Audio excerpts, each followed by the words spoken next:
Hello hello les mamans, aujourd'hui j'aimerais vous faire une petite vidéo pour vous rappeler qu'on a tout le temps, toutes, mais alors toutes, les réponses en nous. Trop souvent on essaie de demander à nos proches, à nos mères, aux grands-mamans, à nos tantes, aux voisines, à notre entourage. On leur pose tous les questionnements autour de la maternité et souvent on les écoute. Et j'aimerais vraiment vous raconter à travers une histoire que j'ai vécue récemment à quel point en fait on a vraiment tout en nous, toutes les ressources. Il suffit juste de se reconnecter à soi pour trouver la réponse qui nous convient à nous. Alors sans plus attendre, rentrons dans le vif du sujet.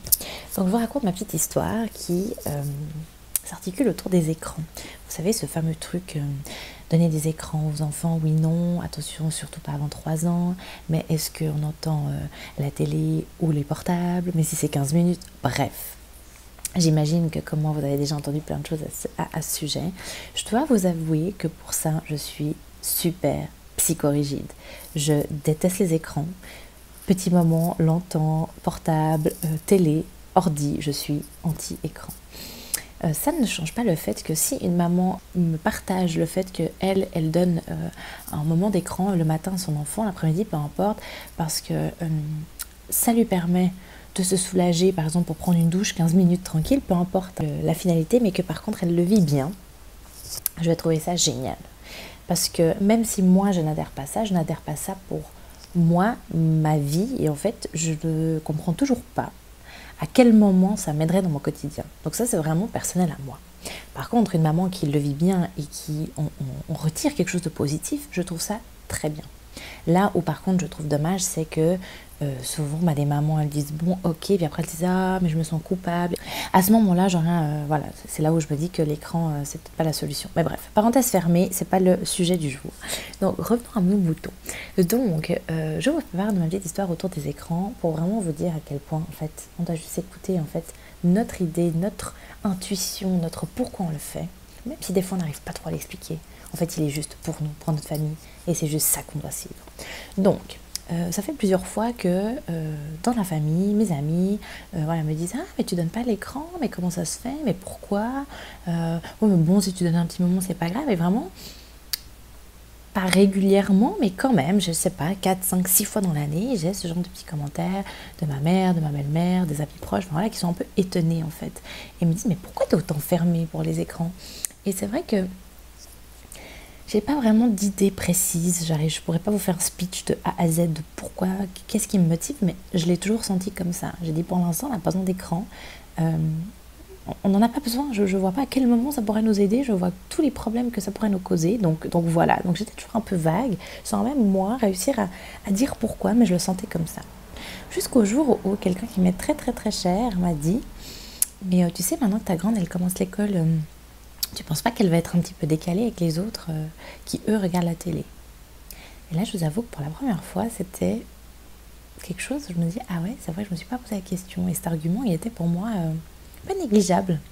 Et du coup, ça m'a travaillé un petit peu. Et je me suis dit, est-ce qu'en fait, le choix que je fais de ne pas la mettre devant la télé, donc en parlant vraiment de ma grande qui a 4 ans, 4 ans et demi maintenant,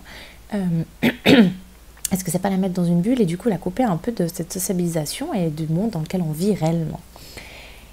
Puis voilà, quelques jours sont passés, j'en ai un petit peu pensé, et puis en fait je suis arrivée à la conclusion qu'en fait je ne pense pas que les enfants à la cour de récré se disent comme nous on peut le faire adultes, ah t'as vu la dernière série, ah puis tu sais ce personnage, ah et puis vous savez entrer dans les détails et le vif du sujet. Je ne pense pas.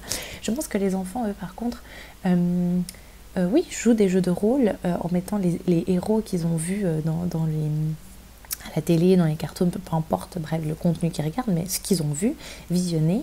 Et ça, oui, mais d'un autre côté, ils en jouent, mais ils expliquent en fait, parce qu'ils incarnent ce personnage-là pour jouer.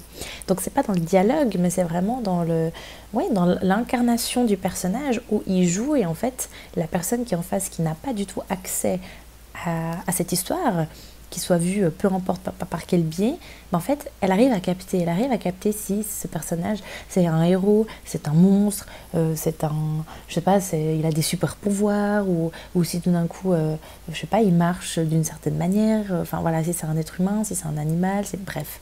Donc je me suis un petit peu détendue. Et vraiment, je les voyais que régulièrement, elles rentraient de la crèche, de l'école et qu'elles me parlaient de pâte patrouille. Alors personnellement, je dois avouer que j'ai compris ce que c'était il y a un mois, que c'était des petits chiens, je ne savais pas. Et ma fille l'autre jour qui me dit, ah tu sais, j'ai un pantalon de pâte patrouille. Puis je dis, mais c'est quoi cette histoire, c'est quoi pâte patrouille? Et en fait, elle m'a montré, je dis, ah ok, je savais pas. Et en fait, voilà, c'est simplement des enfants à la crèche qui lui ont simplement parlé. Donc je me dis, au final, elles sont pas mises dans des bulles. Pour moi, en fait, j'avais la conscience tranquille de me dire, ok, au niveau de l'intégration et de leur vie sociale, c'est bon, ça match. Donc, j'ai pas changé, pas de télé à la maison, pas d'écran, rien. Nada. Puis le temps passe et puis personne m'a reposé la question, donc on vivotait tranquillement. Puis, il y a quelques jours en arrière, j'ai eu enfin le pourquoi j'étais anti-écran et à quel moment je trouvais que c'était pas nécessaire dans notre quotidien actuel. Donc c'était un soir où j'étais seule pour coucher les filles. Donc pour ceux qui ne le savent pas, j'ai une grande de 4 ans et demi, une cadette de 2 ans et demi et une petite dernière de 5 mois. Jusque là, la petite dernière de 5 mois attendait que je couche les grandes pour aller au lit. Et ce soir-là, je la trouvais vraiment fatiguée. Je me suis dit, ils peuvent attendre le temps que je couche la petite. Et du coup, j'ai quand même un petit peu réfléchi à comment le faire pour que ça se passe dans le calme et que ce soit pas tout d'un coup de l'agitation pendant qu'à côté, je donne qu'elle prenne son lait et puis qu'elle dorme. Et puis, je me suis dit, je teste, on verra. Je leur ai dit, écoutez les filles, moi j'ai couché votre sœur et en attendant, je vous propose que vous allez chacune dans votre chambre et puis vous faites une histoire. Et là, les deux ont été enchantées. Je me faisais pas trop de soucis pour celle de 4 ans, mais plutôt pour celle de 2 ans et demi. Je me suis dit, est-ce que réellement elle va trouver ça chouette pendant 10, 15, 20 minutes d'être avec un livre? Et là, elle était vraiment super contente. Bon, je me suis dit, on verra si ça tient. Parce que n'oublions pas que dans la chambre, il y a plein de jouets qui font de la musique, tout plein de choses qui font qu'elle pouvait s'agiter clairement pendant que je couchais la petite et surtout avant qu'elle aille au lit. Bref. Je me suis dit, on verra, au pire j'ajusterai. Donc je vais coucher la petite, et puis en fait, 15-20 minutes après, j'en sors. Et là, je regarde ma petite de 2 ans et demi, qui était dans son lit, avec un tas de livres, et je l'entendais juste imaginer, parler, discuter, créer des mondes, créer des scénarios, rire, faire des voix différentes, des fois se fâcher. Franchement, j'étais bluffée. Et à ce moment-là, vraiment à ce moment précis, quand je la regardais, en fait, je me disais, voilà pourquoi je veux pas d'écran. Voilà pourquoi, au fond de moi, j'ai toujours dit que jusque-là, je ne voyais pas la nécessité. Parce que pour moi, l'écran, c'est les couper de leur sens, de certains de leurs sens, ou en tout cas, peut-être les amoindrir, ou bref, peu importe. Mais là, ce jour-là, j'ai eu la certitude, en fait, que ouais, je suivais mon cœur et que j'avais enfin compris pourquoi. Et là, vraiment, c'était une victoire personnelle. Je me dis, mais waouh, en fait, c'est juste incroyable qu'une petite de 2 ans et demi puisse pendant 15-20 minutes être là à bouquiner, à se créer des histoires. Et j'ai trouvé ce moment, mais juste incroyable. Et voilà, c'était ma victoire, en fait, personnelle de me dire, je me suis pas laissée guidée par tout ce que j'entendais régulièrement par des gens proches en plus. Donc c'est toujours ça qui est compliqué parce qu'on se dit ils nous veulent pas de mal et voilà, on les aime, donc on a ce lien d'attachement qui fait qu'on entend ce qu'ils nous disent, contrairement à des gens dans la rue ou même des fois d'autres collègues, on se dit ouais bof. Et là vraiment ça me travaillait à chaque fois et plus le temps passait, je me disais ouais peut-être que j'exagère, elle a quand même 4 ans, elle a plus grande, pourquoi est-ce qu'elle pourrait pas? Et en fait ce jour-là je me suis dit mais en fait il n'y a pas besoin, en fait c'est ça qui me tenait jusqu'à là, inconsciemment, intuitivement en fait. Et voilà, donc je vous partage ma petite histoire simplement pour que vous ne lâchiez pas, ne lâchez jamais. Si vous sentez que peu importe les raisons, même si vous ne les connaissez pas, ou en tout cas vous n'arrivez pas à les conscientiser, peu importe, continuez sur votre chemin parce que vous avez cette intuition, vous pouvez écouter votre cœur, en fait, vous êtes juste leur mère et vous savez ce qui est bon pour vous, pour eux et juste pour votre famille. Et au fond de vous, vous savez ce vers quoi vous voulez tendre, ce vers quoi vous voulez les emmener. Et même si des fois les gens peuvent vous mettre un peu le doute, n'oubliez pas qu'au fond de vous, vous avez toutes les réponses. Donc même quand des fois vous faites des choses et vous ne savez pas pourquoi vous les faites, ou vous avez une idée, vous êtes monstre à cheval là-dessus, et que des fois on vous challenge et que vous dites je sais pas, mais c'est comme ça. C'est ok, croyez en vous Pour moi, ça a été une révélation. Et autant, vous savez très bien que les écrans, c'est vraiment très tabou, donc on m'a quand même beaucoup challengée.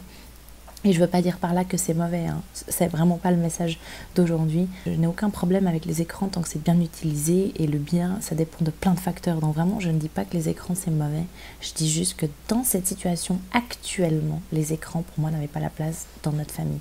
Je sais bien évidemment qu'à un moment donné, ils le seront, et je serai la plus contente de pouvoir de temps en temps voir un film, toute la famille, pendant qu'il pleut, clairement. Mais aujourd'hui, ce n'est pas ma réalité, parce que pour moi, ce n'est pas le moment, tout simplement. Donc, vraiment, ne pensez pas que mon message, c'est les écrans, c'est à bannir, sinon c'est une catastrophe. Pas du tout. Mon message, c'est suivez votre cœur, votre instinct. Vous savez mieux que tout le monde.